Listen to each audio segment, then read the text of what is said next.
গ্রাম ঘিরে নিয়ে রাতভর অভিযান, পুলিশের গুলিতে মৃত সাজ্জাক।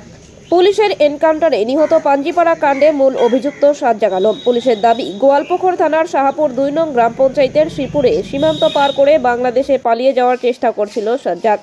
সেই সময় 3 রাউন্ড গুলি চালায় পুলিশ। পুলিশের গুলি গিয়ে লাগে সাজ্জাকের পায়ে। জখম অবস্থায় তাকে লোধন হাসপাতালে নিয়ে যাওয়া হয়। সেখানে কর্তব্যরত চিকিৎসকেরা তাকে মৃত বলে ঘোষণা করেন।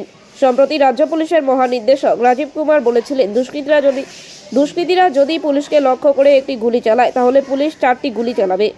এরপর উত্তর দিনাজপুরের পাঞ্জিপাড়ার ঘটনাস্থল পরিদর্শনে যান রাজীব কুমার। কথা হয় উচ্চপদস্থ পুলিশ কর্তাদের সঙ্গে। তারপরই সরাসরি অ্যাকশনে নামে পুলিশ। 2 পুলিশকর্মীর গুলিবিদ্ধ হওয়ার ঘটনাকে চ্যালেঞ্জ হিসেবে নেয় রাজ্য পুলিশ।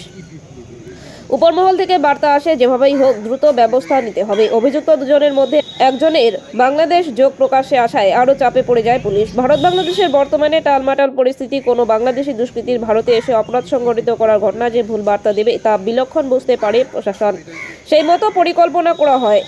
সম্প্রতি পাঞ্জিপাড়া থানার অধীন ইকরচলা কালীবাড়ি এলাকায় পুলিশকে লক্ষ্য করে গুলি চালানোর অভিযোগ ওঠে। ইসলামপুর কোর্ট থেকে পুলিশের গাড়িতে করে খুনের মামলায় বিচারাধীন বন্দী সাজ্জাক আলমকে রায়গঞ্জে যাওয়ার সময় এই শুটআউট হয়। তাতে গুলিবিদ্ধ হন 2 পুলিশকর্মী। পুলিশ সূত্রে জানা যায়, রায়গঞ্জ থানার পুলিশ কয়েকজন আসামিকে নিয়ে ইসলামপুর আদালত থেকে রায়গঞ্জের উদ্দেশ্যে যাচ্ছিল। সেই সময় করণদিঘির খুনের মামলায় বিচারাধীন বন্দী সাজ্জাক আলম শৌচাগারে যেতে চেয়ে গাড়ি থামানোর অনুরোধ করে পুলিশকে। একাধিকবার অনুরোধের পর পুলিশ পাঞ্জিপাড়ার কাছে গাড়ি থামিয়ে সাজ্জাককে শোচকর্ম করতে নিয়ে যায়।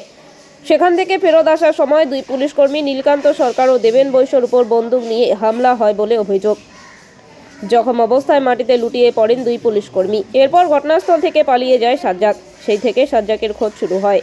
এই ঘটনায় সামনে এসেছে বিস্ফোরক তথ্য। জানা যায় যে আগ্নেয়াস্ত্র থেকে হামলা চালিয়ে 2 পুলিশকর্মীকে জখম করা হয়েছিল। সেই আগ্নেয়াস্ত্র ইসলামপুর কোর্ট লকআপেই অভিযুক্তের হাতে তুলে দেওয়া হয়।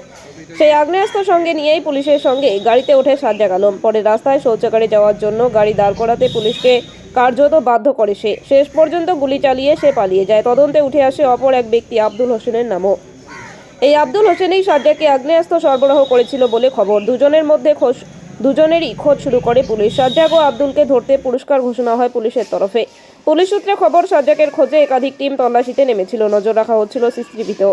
3টি গ্রামকে গতকাল রাতে পুলিশ ঘিরে নেয়। এরপরই সাজ্জাকের গতিবিধি জানতে পারেন তদন্তকারীরা। তবে ফের পালানোর চেষ্টা করলে পুলিশ গুলি চালাতে বাধ্য হয়।